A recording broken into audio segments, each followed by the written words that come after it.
Is Facebook listening to us? That's something that comes up in so many conversations. I've never ever talked about fill in the blank thing before. I've never searched for it. I've never been on a website for it. I've never touched anything on Facebook about it before. And suddenly this morning, after it came up in a conversation, I'm now getting ads. Proof that Facebook's listening to me. Now, I want to offer you a few thoughts and perspectives as an advertiser who has spent over a decade on Facebook marketing. I've been doing Facebook advertising for 8 years. So, do we have data that can allow us to listen to you, or even that we can benefit from, even if we can't? First off, no. As an advertiser, we don't get to see anything that Facebook's using to determine who to show ads to. Now, is Facebook recording that? Well, think about it this way. There's over 2 billion users for Facebook to record and then store all of that, because they have to store it somewhere. And then they have to have technology to parse all of that data for 2 billion people 24 hours a day. Whew, that's a lot of data to store. Is Facebook doing it? I'm guessing not. They have a lot of government oversight happening around the world, and governments like even the US, whether there's been questions, is the US government going to try to break up Meta? Well, I don't know. But Facebook's sure fighting that. And to have this sort of thing where Facebook's actually recording us, that's not going to be very good, bode well for them as a company. And so just think about that. It's a huge process. They say they're not doing it. Yes, they have microphone permissions. But it's more for you to be able to use your microphone to type something out for a message, or for a post, or to be able to record something and post it on Facebook. Facebook's app asks for those kinds of permissions. So probably not listening to you for that reason. Now, I also want to point out, this is anecdotal. In other words, is Facebook listening to you because you have one instance or 2 instances or 3 instances where you don't think you've ever searched for anything, and you've not, which maybe your memory fails you, but let's pretend your memory is perfect and you know exactly what you've ever done on the internet. Then let's just pretend you never have. The one time it happens, our brain is inclined toward confirmation bias. So in other words, when we're like, oh, I think Facebook's listening to me, and then we have a piece of evidence that backs it up, we latch onto it. I'm not saying it's wrong. That's just how our brains work. And so when we think Facebook's listening, or we talk about some product in a conversation, then we see ads, it sure seems like it's connected, especially if it happens a few times. Now, as an advertiser, there's a lot of reasons why you might get caught in my net as an advertiser. First off, it could just be a brand new campaign. Maybe I wasn't running ads yesterday, and I turned on a campaign truly coincidentally, and you just happen to be talking about it. That's not highly likely that each incident, that's not going to explain everything, but frankly, that's part of it. I might not have been running ads yesterday, and now I started my ads yesterday, they just started getting rolling, and you just got caught in my net for the first time ever. That's possible. It's also possible, there's a lot of geographic, based on where you are, your location targeting. So it could be, let's say I'm a restaurant, and you've never thought about my restaurant, you've never talked about my restaurant, you drove by my restaurant, and you went through what we call a geofence, which is just a virtual, hey, I want to target people who go by my place.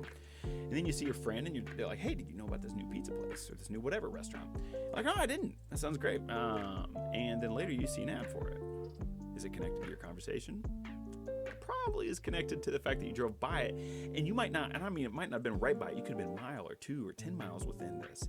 And suddenly now they're saying, hey, we want to target people in this area.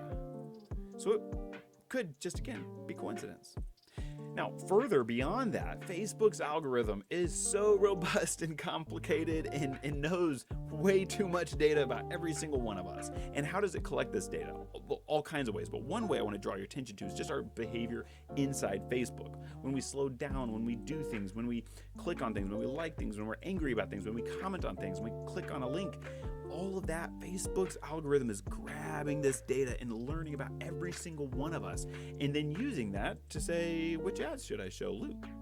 Which ads should I show Shelly? Which ads should I show to Suze? So when we're in this situation as an advertiser, we're saying, hey, we want to target people in, maybe in this state or in that city, and we want to do these ages, but then we also want people who like pizza, or we want to do people who like this, and then the algorithm takes this and it doesn't show the ad to every single person who meets that criteria, because there's way too many people on Facebook for us to show our ads to everyone.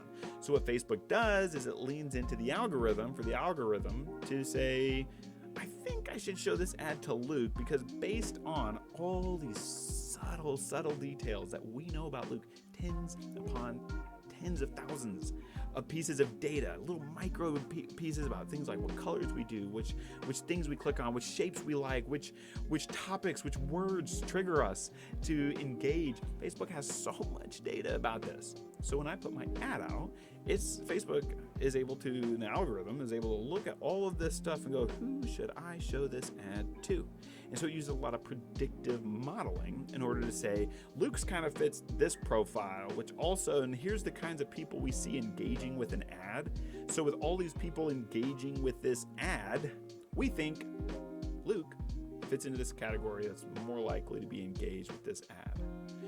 So what that means when you have this conversation and it seems like, no way, undisputed proof that Facebook's listening to me, it's not. Let's just start off with that. From a data standpoint, it's anecdotal. It's not proof. Now, it's a piece of data, and it could show that. I invite you to actually track every single word that comes out of your mouth and then try to match it up to the words that show on the algorithm in your ads, and then see how high of an incidence it is.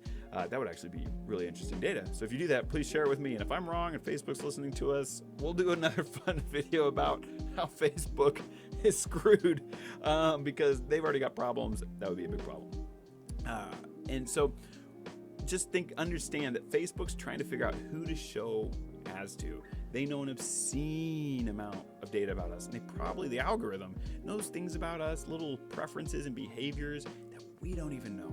Facebook's pulling data from the photos we are tagged in so even if you have your location services off, but if somebody uploads a photo of you in a certain location, Facebook now knows more information about you. So there's so many ways that they're tracking us. So in other words, are they listening to you? I think not.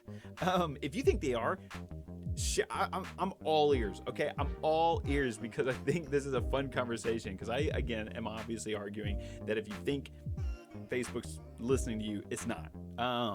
However, I can't prove that. And so it's interesting. But Facebook's algorithm is incredibly powerful.